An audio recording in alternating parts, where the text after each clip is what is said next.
নতুন করে দুর্যোগ, নতুন করে ভাগ বা পরোক্ষ করের বোঝা চাপানোর কোনো দরকার হতো না।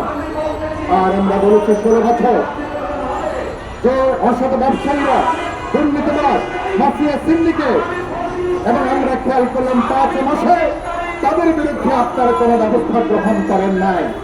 তাদের অপ্রদর্শিত অর্থ লুটপাট করে যারা অর্থ করেছে, বৃত্ত করেছে, লক্ষ লক্ষ কোটি টাকা তারা গরিবের পেটে লাঠি মেরে, গরিবের হাত চুরি করে, ব্যাংকের টাকা আত্মসাৎ করে যেভাবে তারা আজকে বিলিয়ন বিলিয়ন ডলারের মালিক হয়েছে, এদের আটটাকে 5 মাসে আইনের আওতায় আনা যায় নাই। এদের 5টা 10টাকে যদি আইনের আওতায় আনা যেত, তাদের অপ্রদর্শিত অর্থ যদি ন্যূনতম ভাবে যদি আপনারা সেখানে উদ্ধার করতে পারতেন, মানুষের উপরে নতুন করে বিপদ চাপানোর দরকার হতো না। কিন্তু সরকার সেটাতে হাঁটেনি। আমরা সরকারকে বলেছি গোটা অর্থনীতির একটা দুর্বৃত্তায়ন চলছে, রাজনীতির একটা দুর্বৃত্তায়ন হয়েছে, এবং দুর্বৃত্তদের অর্থনীতি আর অর্থনীতি দুর্বৃত্তায়ন।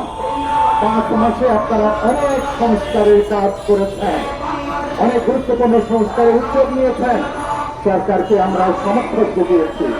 সরকার বিভিন্ন সংস্কারের উদ্যোগ নিয়েছেন, সংস্কার কমিশন গঠন হয়েছে, কিন্তু এ পর্যন্ত আমরা খেয়াল করলাম বৈষম্য করার জন্য কোন সংস্কার কমিশন হয় না। সরকার মনে হয় না। আমরা নানা সংস্কার কমিশন গঠন করেছেন, কিন্তু বৈষম্য বিলোপের ব্যাপারে বাংলাদেশে এ পর্যন্ত কোন সংস্কার কমিশন সেখানে এ পর্যন্ত হয় নাই। আমরা ছাত্ররা আন্দোলন করেছে, বৈষম্য বিরোধী আন্দোলন, আমরা লড়াই করেছি বৈষম্যের বিরুদ্ধে। 5 মাস পার হয়ে গেল, এখন অর্থনৈতিক বৈষম্য, সামাজিক বৈষম্য, সেগুলো জাতিগত বৈষম্য, সেটা দূর করবার জন্য এখনো সরকারের কোনো তৎপরতা নাই। আমরা সরকারকে বলেছি যে আপনারা অনতিবিলম্বে আজকে এই অর্থনৈতিক দুর্বৃত্তের অর্থনীতিকে আজকে বন্ধ করার জন্য উদ্যোগ গ্রহণ করেন। তারা হলে রাজনৈতিক সংস্কারের যে আমরা উদ্যোগ নিয়েছি, এই সংস্কার এবং উপরিষ্ঠ সংস্কার হয়ে থাকে। আমার অর্থনীতি যদি দুর্বৃত্তায়িত থাকে, আমার অর্থনীতি মাফিয়া সিন্ডিকেটরা নিয়ন্ত্রণ করে, আমার অর্থনীতি যদি একটা আসুর সিন্ডিকেট, একটা মাফিয়া দুর্বৃত্ত বদমাশ, এটা সিন্ডিকেট যদি অর্থনীতি নিয়ন্ত্রণ করে, কিছু রাজনৈতিক সংস্কার করে, বাংলাদেশে কোনো গণতন্ত্র আসবে না। টেকসই কোনো উন্নয়ন, টেকসই কোনো গণতন্ত্র কোনোটাই বাস্তবে আমরা কিন্তু কার্যকারী করতে পারবো না। সেজন্য আমরা সরকারকে বলেছি যে আজকে আপনারা অগ্রাধিকারের ভিত্তিতে আজকে আপনারা বাজার নিয়ন্ত্রণ করবার ব্যবস্থা করেন। আপনারা 5 মাস পার হয়েছে, 5 মাস পরে এখন আমরা আর কোনো অজুহাত শুনতে চাই না, এবং আপনারা আমরা দেখতে চাই বাজারের সিন্ডিকেট, মাফিয়া, মুনাফাখোর, বদমাশ, ওদের বিরুদ্ধে আপনারা দৃশ্যমান কার্যকর ব্যবস্থা গ্রহণ করবেন।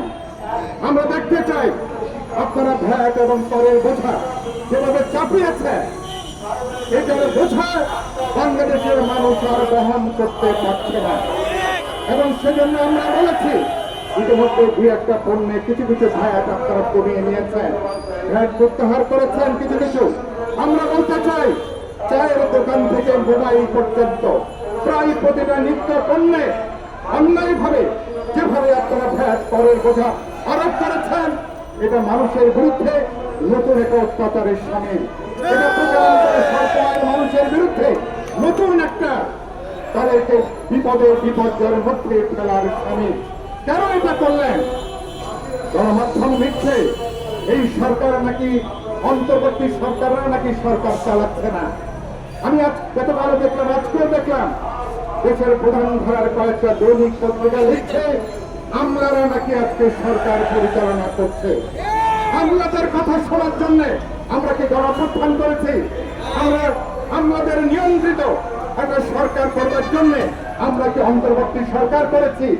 যে আমলারা এখান থেকে মাত্র 150-200 গজ দূরে যারা বসবাস করেন, এবার 15.5 আনার সাথে ছাত্র শ্রমিক জনতার গণঅভ্যুত্থানের কোন সম্পর্ক ছিল না।